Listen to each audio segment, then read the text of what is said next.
नमस्कार, न्यूज 21 लाखांदूरमध्ये मी आशिष साखरे आपल्या सर्वांचे स्वागत करीत आहे।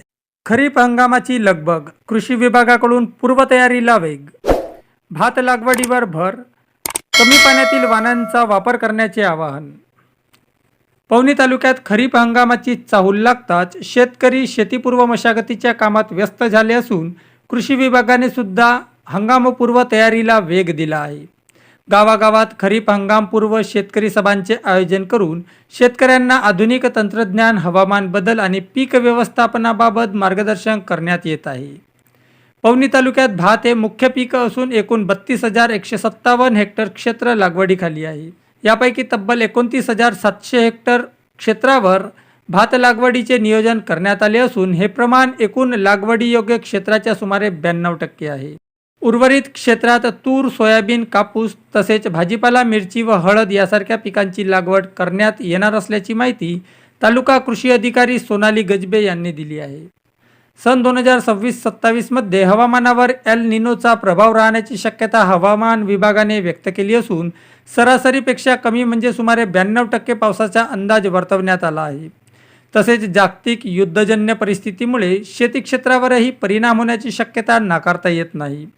यामुळे आगामी हंगामात बियाणे उपलब्ध राहणार असले तरी खतांचा काही प्रमाणात तुटवडा भासू शकतो असे कृषी विभागाने स्पष्ट केले आहे। या पार्श्वभूमीवर कमी पाण्यात येणाऱ्या व अल्प कालावधीच्या वाणांचा वापर करण्याचे आवाहन कृषी विभागाकडून करण्यात आले आहे। शेतकऱ्यांनी पेरणीपूर्व बियाण्यांची उगवण क्षमता तपासून बीज प्रक्रिया करूनच पेरणी करावी असेही सांगण्यात आले आहे। रासायनिक खतांना पर्याय म्हणून सोनबोरू, ढेंचा यासारख्या हिरवळीच्या खतांचा तसेच जैविक खतांचा वापर वाढवण्यावर कृषी विभागाचा भर आहे।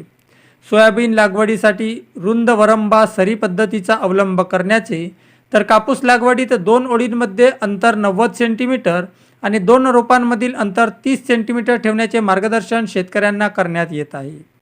पवनी तालुक्यातील प्रत्येक गावात आयोजित करण्यात येणाऱ्या खरीपपूर्व गाव सभांमध्ये सहाय्यक कृषी अधिकारी प्रात्यक्षिकांच्या माध्यमातून शेतकऱ्यांना प्रशिक्षण देत आहेत। या सभांना मोठ्या संख्येने उपस्थित राहण्याचे आवाहन कृषी विभागाकडून करण्यात आले आहे। माती परीक्षणावरही कृषी विभागाने भर दिला असून जमिनीच्या आरोग्य पत्रिकेनुसार आवश्यक तेवढ्याच खतांचा वापर केल्यास कमी खर्चात अधिक उत्पादन घेणे शक्य होणार असल्याचे सांगण्यात आले आहे। यासाठी गाव पातळीवर मातीचे नमुने संकलित करून मृदू परीक्षण प्रयोगशाळेकडे पाठवण्यात येत आहे। नानाजी देशमुख कृषी संजीवनी प्रकल्पाच्या माध्यमातून हवामान अनुकूल तंत्रज्ञान शेतकऱ्यांपर्यंत पोहोचवण्याचे काम सुरू असून यास शेतकऱ्यांचा उत्स्फूर्त प्रतिसाद मिळत आहे। तालुक्यातील शेतकऱ्यांनी कृषी विभागाच्या विविध योजनांचा लाभ घेऊन तंत्रज्ञानावर आधारित व कमी खर्चात शेतीचा अवलंब करावा असे आवाहन पवनी तालुका कृषी अधिकारी सोनाली गजबे यांनी केले आहे।